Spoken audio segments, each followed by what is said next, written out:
Robby, what's on your radar?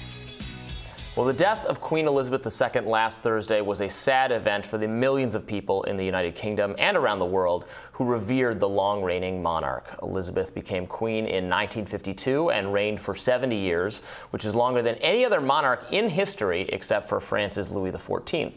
Throughout her reign, Elizabeth was immensely popular, and if anything, support for the monarchy and for the Queen personally has only increased in recent decades. Many saw Elizabeth as an inspiration, a role model, a sympathetic and comforting public figure, even though in modern times the British monarchy has largely become a symbolic institution. Now, we Americans, of course, do not have a monarchy. In fact, we quite famously rebelled against the English crown and formed our own country on the principle that kings and queens should not rule over free people. Even so, it's perfectly appropriate to oppose the institution of monarchy, one should, I'd argue, while still recognizing that Elizabeth was a great woman and an icon to many, and her passing is a sad thing and a somber occasion for both her family and for millions of people worldwide. Not everyone feels this way, however. Enter Uju Anya, who is a professor of critical sociolinguistics, whatever that is. On Twitter, Professor Anya expressed the following comment about Queen Elizabeth's death. "I heard the chief monarch of a thieving, raping, genocidal empire is finally dying. May her pain be excruciating." Now, I implied a minute ago that I don't know what critical sociolinguistics is, but I'm lying. I actually do know what it is. It's a study of the structure and history of languages. So in other words, Professor Anya is someone who knows to choose her words carefully. She probably means what she says, therefore. And in this case, what she said was that she hoped Queen Elizabeth suffered as she died. That was a nasty, vile remark, and Anya ought not to have said it. It's absolutely fine to criticize colonialism and the monarchy, but let's be real, the British Empire began the process of disbanding before Elizabeth's reign started. Moreover, the Queen was not actually in charge of the government. She had little power over the UK's foreign policy. And as News Nation's Zed Jilani points out, even many former colonies revered Elizabeth. It's simply not the case that she was widely despised in places that the UK once governed. That's because we don't, and we shouldn't, practice generational guilt. We try to make amends with peoples and groups who have been harmed by our own forerunners, and it's right to do so, broadly speaking. You're not responsible for your ancestors' actions, however, and if you go back far enough, you'd surely find an ancestor who was engaged in violence or cruelty, no matter who you are. That's true for white people, it's true for black people, it's true for brown people, Asian people, etc. Because the world used to be a much more barbaric place, and we all descend from the same people. Anyway, that's a very long way of explaining what is probably perfectly obvious to most people watching this. Wishing excruciating pain on someone else is really bad. You shouldn't do it. It was a disgusting tweet, and the criticism the professor received in response to it was well deserved. No, Professor Anya did not deserve the torrent of death threats she claims she also received, because just as it's not okay to wish someone a painful death, it's also not okay to say really nasty things in response. Again, these are obvious points that most people innately understand or learn from their mothers when they are children, but social media, and Twitter in particular, has a habit of bringing out the worst in everyone. Now here's where things get interesting. Twitter decided to take down that tweet, claiming that it violates the company's policies.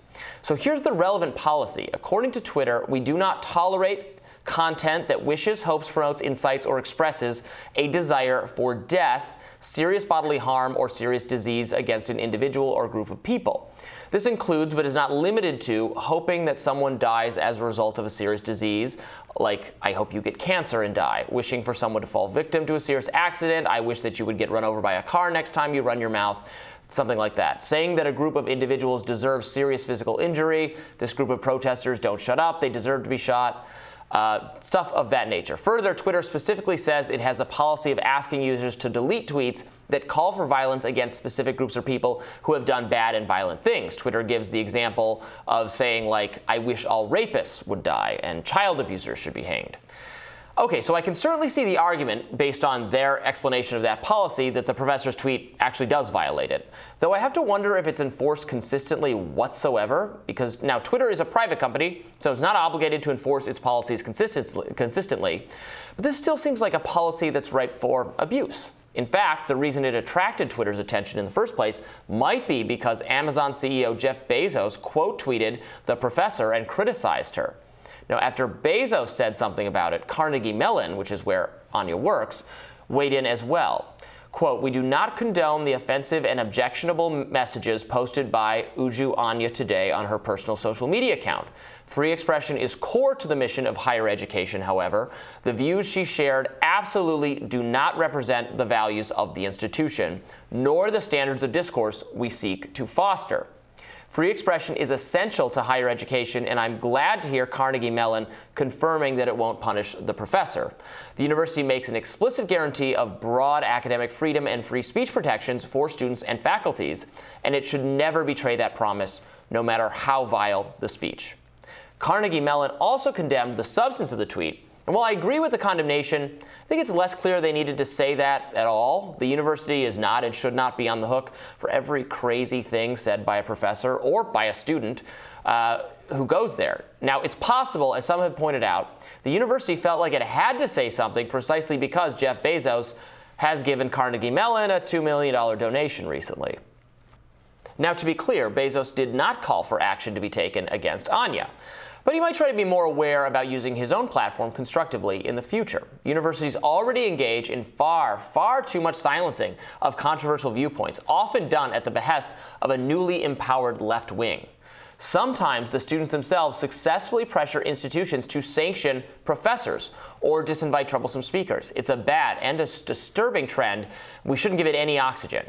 Now, for her part, Uju Anya doubled down, writing on Twitter, "If anyone expects me to express anything but disdain for the monarch who supervised a government that sponsored the genocide that massacred and displaced half my family, and the consequences of which those alive today are still trying to overcome, you can keep wishing upon a star." She did not respond to my request for comment. So what do you think about this, Batya? My gut reaction to Twitter taking this down, so I'm like, okay, this is a really bad tweet. As I said, I think everyone understands that it's a bad tweet. Then it got taken down, and I'm like, really? They took it down? Then I looked at the policy, and I'm like, oh, I guess it does violate the policy. I have to imagine this policy just gets violated constantly, right? People are always saying like edgy things that appear to, are not actually threats of violence, but kind of wishing something bad on someone. So, okay, fine. I do suspect that maybe they did something because Jeff Bezos, of all people, was upset about it. And I don't think Carnegie Mellon needed to say anything about it, but they're right to point out that she absolutely should enjoy academic freedom to say things that are just beyond the pale, in my view. Yeah, I mean, I think I saw this sort of in the context of, I think the people who were sort of pointing this out and sort of, ratioing her before it got taken down were sort of mostly sort of center right. And I'm sure that Twitter has this problem, which is that, it does censor the right, and it censors often legitimate points on the right to a much greater degree than it censors the left. And so when there's an opportunity to say, oh, this clearly violated, our standards on the left, they would jump on that so they can sort of say, oh, you see, we do it on both sides. Do you know what I mean? Yeah, right. No, exactly. Yeah, they'll be able to point back to this one and say, well, we did. We did do that. And I saw this, and by the way, this professor is not the only person who expressed this sentiment. I saw this sentiment coming from, kind of a very anti-colonialist voice. Again, I'm also against colonialism. Colonialism was bad, but I do think it's historically just totally wrong to hold Elizabeth II responsible. She was a figurehead. She was not actually in charge of government policy. They were decolonizing by then anyway. Again, you don't have to have. I'm an American. I don't believe in having a monarchy. But she was a national icon and an inspirational figure for so many. And I think it's perfectly appropriate to mourn her and celebrate her life, and also not really hold her responsible for the misdeeds of the British Empire, which, to be clear, were significant. But that is true of like all previous governments. Horrible things were done by so many of our even recent ancestors. So it seems very weird to like wish pain on this, this old woman. Just like let her rest in peace.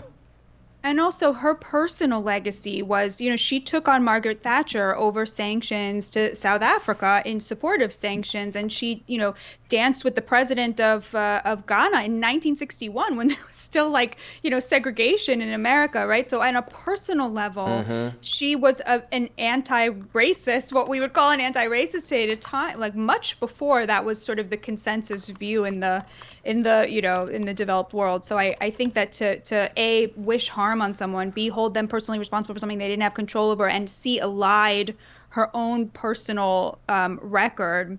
Yeah, it was a bad tweet. She also she drove in a car. She drove around visiting Saudi Arabian prince, I believe, who at the time women were not allowed to drive in Saudi Arabia. So another example of that kind of the good kind of wokeness, if you want to call it that, actual equality. So, all right, we'll have more Rising right after this. Stay with us.